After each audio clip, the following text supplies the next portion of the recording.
Hello everyone, Mr. Happy here, and welcome to my thoughts on the live letter part 32 leading up to patch 3.4 for Final Fantasy XIV. It is like 1 a.m. right now, Pacific, so I'll probably make a lot of mistakes here. I'm not going to cut it out of the video, whatever.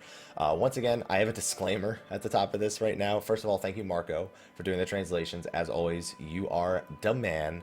You can follow him at Marco Turn on Twitter. Please note that this is an unofficial translation, and that should be taken with a grain of salt. There are occasional mistakes that are made, so always cross-check it with the official translation. You can get the doc link in the description of this YouTube video, and that will have a link to the official translation as well. Man, my hair is a mess. Let's get this over with.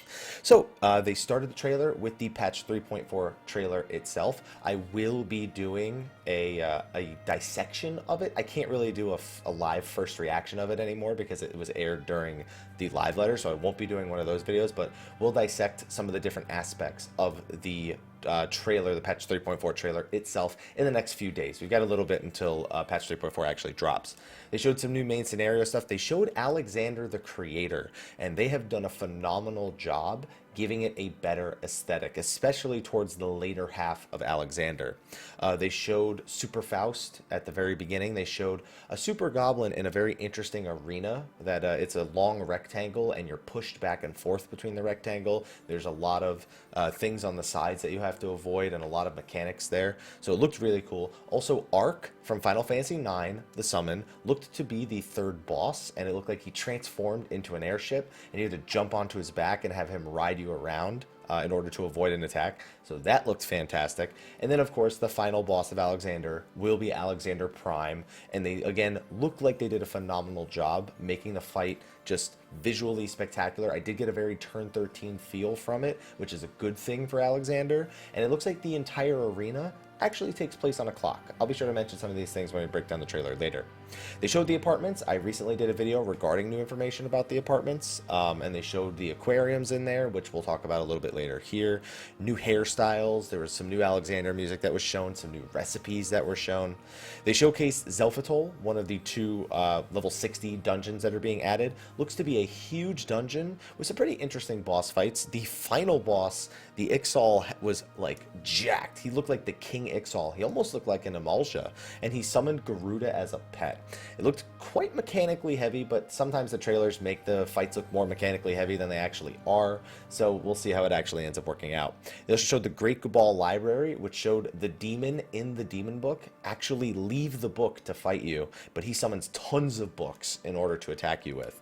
Living Flame from Final Fantasy V, the original inspiration for Living Liquid that was in Alexander the third tier. He's going to be a boss in there, and there looked to be some sort of coin mechanic where it like gave you a coin above your head and you had to go stand on the marker that matched your coin in order to avoid the mechanic itself. And the final boss was literally an owl in a chair. Somebody's going to tell me that's a reference to something. I don't know what it is. It reminds me of the Divergers from 11, but it was an owl. He summoned books with lots of different enemies, and he also summoned a giant book with a behemoth that cast Meteor. So we'll see how that actually ends up working out. They showed off dueling, the ability to 1v1 people in the Wolf's Den. Hildebrand, they showed him. He's a Dragoon for some reason. Grand Company squadrons or platoons were shown. There's going to be a squadron hall, and you're going to be able to recruit your squadrons using the challenge log. When you complete your weekly challenge log, it will populate your squadron with new recruits. You can fire and hire recruits with no penalty, other than the fact that every time you hire a recruit, they will always start at level 1. So if you fire a level 60 to hire another guy, you're sacrificing a level 60 for a level 1, essentially. They showed off the new Palace of the Dead halls. They showed off new commanders, new traps that they're going to have, new enemy types, and it almost looked like Scarmiglione was the final boss, which there's been a lot of people who have been predicting it, and I've supported that prediction. It very much looked like Scarmiglione was the final boss of the 100th floor.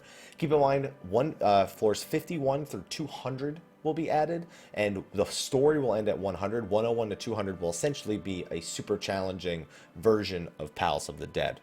They also showed Sophia the Goddess from Final Fantasy VI's Warring Triad. As we know, she will be the next member of the Warring Triad who we will fight. And the arena is beautiful, it's dynamic, it looks like a fun fight. It looks like the arena rocks back and forth. And yes, you can fall off the arena, but very similar to Ozma, you can actually res someone if they fall off. They are not permanently ejected from the fight. So that's good news because I know they've been using that whole knock off the arena mechanic a lot when it comes to primals in particular.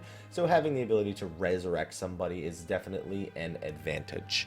So back to the main scenario, they finally ended by showing Titan, Ifrit, and with Garuda being with Zelphatol, we can assume maybe Leviathan will be there. They actually didn't appear in the trailer itself, as well as a confrontation with the Warriors of Darkness. And looks like Alphado brought Obsidian Carbuncle back. It's been a while since we've seen him. And that was the end of the trailer. A lot of information, and for the most part, that's really all we need to talk about. I covered most of the details, but we'll go over some of the other unofficial translation right here. Now, just to recap, all the content that's going to be in patch 3.4 Soul Surrender. We have dueling, spectator mode, and custom matches for PvP. In 3.45, we have Palace of the Dead floors 51 through 200. We have Grand Company squadrons or platoons.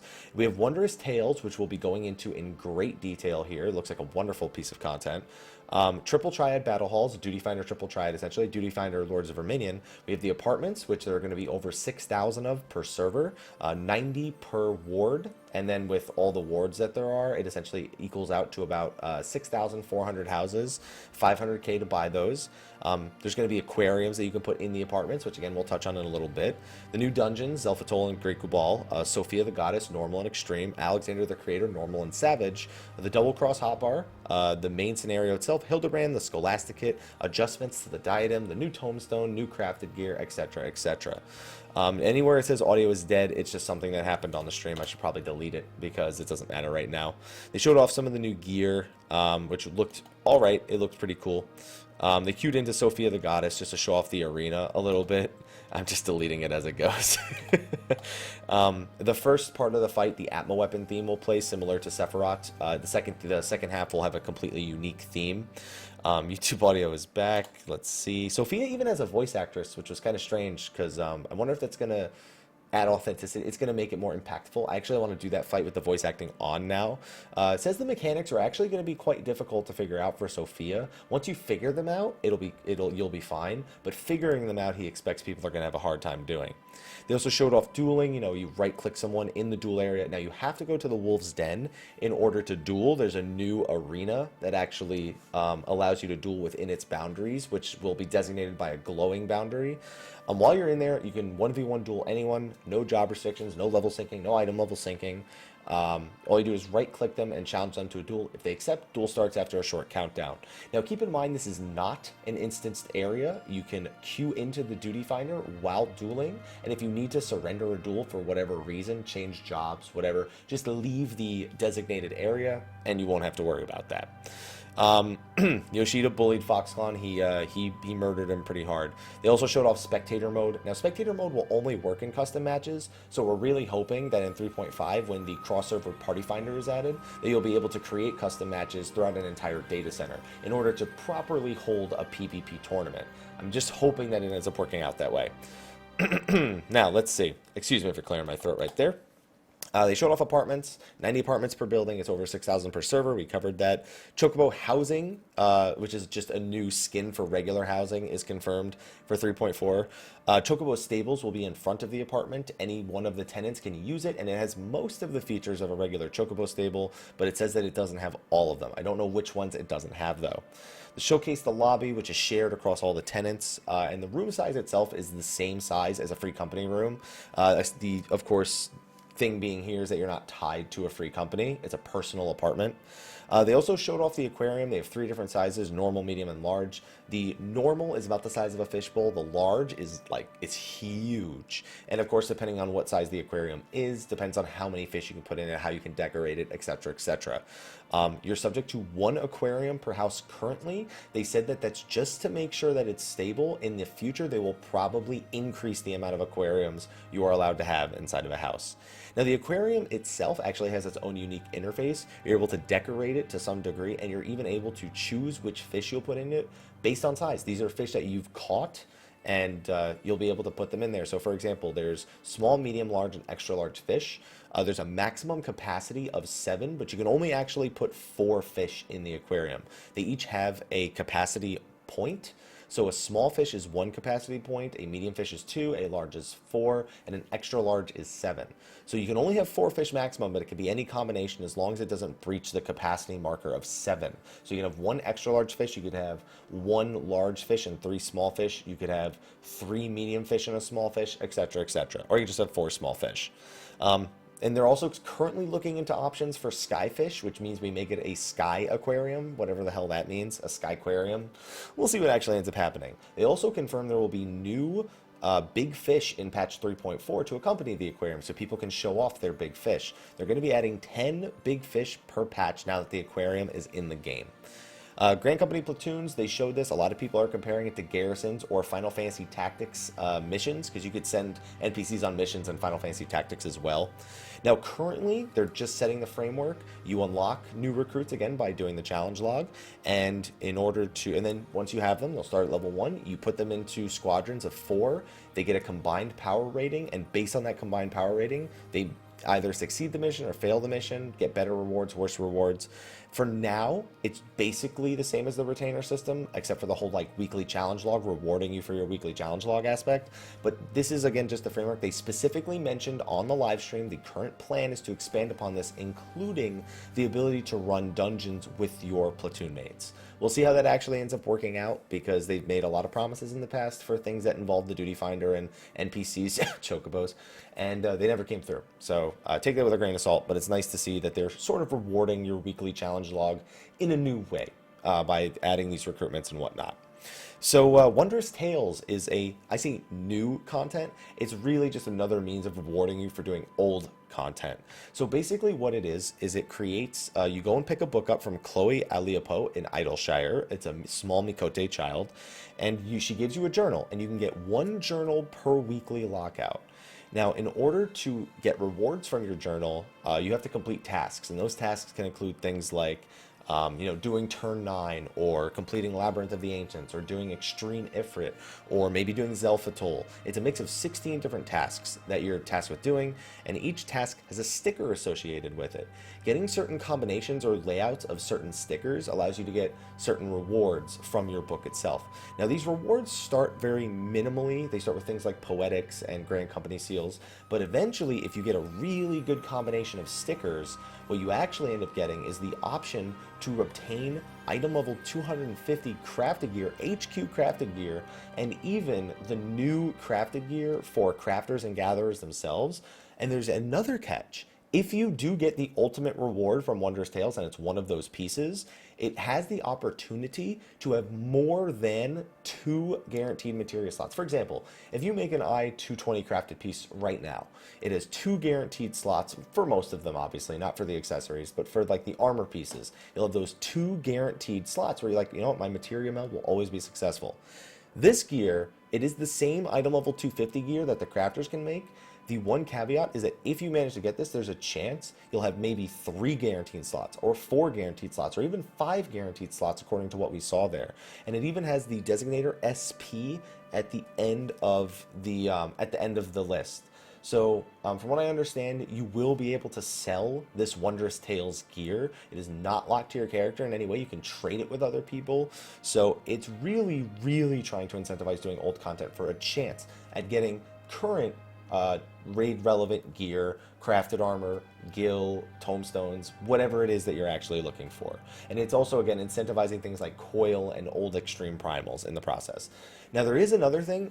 There's the second chance function of it, where if you actually complete one of these trials with a new player, you'll get what's known as a second chance point, which allows you to essentially try to manipulate the RNG of the stickers in order to do things like actually get to the ultimate rewards. For example, one of them allows you to the task you just completed. It allows you to switch a completed task with an incomplete task. So let's say you have turn 9 and you have Zelphatol, and you just finished Zelphatol, and you got that completed marker in your Wondrous Tales book. But you know what? You got a second chance point because there was a first time person. You can choose to switch the, I don't know if it's selected, it's probably random. You can choose to change your completed status to incomplete on Zelphatol, and change your incomplete status on turn 9 to completed, so you can get that out of the way. Now, how effective that's going to be, and if that's going to sort of de-incentivize doing the older content, we'll see. But for now, it sounds like a decent system. There's also a second chance point can be used to shuffle the position of the stickers on the board, so that can give you a better chance, or give you at least somewhat of a chance of mixing things up and getting one of the better rewards. That was the end of the 3.4 preview. Then they showed off the Odin statue art from the last live letter, the Final Fantasy XIV magazine. There's a new album coming out called Duality, which is going to feature something. It's going to feature the Ravana theme as well as a bunch of other themes from Final Fantasy XIV. The lore compendium finally launches. It's going to be made available at Fan Festival first for advanced sale, and then it'll be available to everyone the following Monday, October 17th. In Japan, it'll be available in December, finally launching to the mass public on December 27th. That's my birthday. There's a new calendar that's going to be available in Japan, 3,000 yen. It's also going to be made available to different fan festivals. They showed off a bunch of the merchandise from TGS, which we went over in the last live letter. They're going to be adding Minion figurines to Crane Games in Japan. So they said if that's popular, they'll do that. There's also going to be a Final Fantasy XIV novel coming out from Dengeki. So if you're interested in the light novels for Final Fantasy XIV, there's going to be one of those. And also, if you're living in Japan, there's going to be a real escape game. If you guys haven't played a real escape game, Google it real quick. You'll understand what it is pretty fast. And it's to celebrate 30 years of Square Enix. And it's basically Escape from the Coils of Bahamut. It's going to be to celebrate the 30-year anniversary. I wish we were getting something in-game, but it is what it is. Oh, and I also forgot to mention, you get a Naming Way minion. If you don't know who Naming Way is, you need to go back and play some of the earlier Final Fantasies. You get a minion that comes with the Lore Compendium book. I almost overlooked that. The book was also 4,000 yen in Japan, but because of printing issues, it will be much more expensive, probably closer to triple digits when it comes to North America, Europe, etc., etc. They also had a few minutes at the end to just talk about some stuff. They said that they've finished the balance adjustments for Alexander Savage in 3.4. They said just like Midas, it's more mechanically driven than DPS driven like Gordius was, but they said they expect that based on their balancing, a lot more people will clear it this time, just based on the overall number balancing. They also reiterated that Astrologian will be getting some changes. I made a video about that on Friday, earlier today. I guess it's tomorrow now, but you know what I mean. And then also they showed off the whole countdown feature and how that'll work. With at 5 seconds remaining, the countdown pops up on the screen. And then they said enjoy having a bunch of chances to make money as a crafter or as anybody in patch 3.4 with things like Wondrous Tales, the new crafting recipes, especially the weapons, and all the other new items that are going to be available.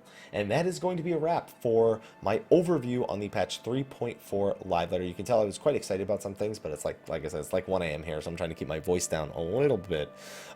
Looked very visually stunning. The music was some of the best I've heard from Final Fantasy XIV of all time. Alexander looked to be a great improvement in terms of visuals over the previous tiers, especially having Ark and Alexander as two of the major bosses that are going to be appearing there.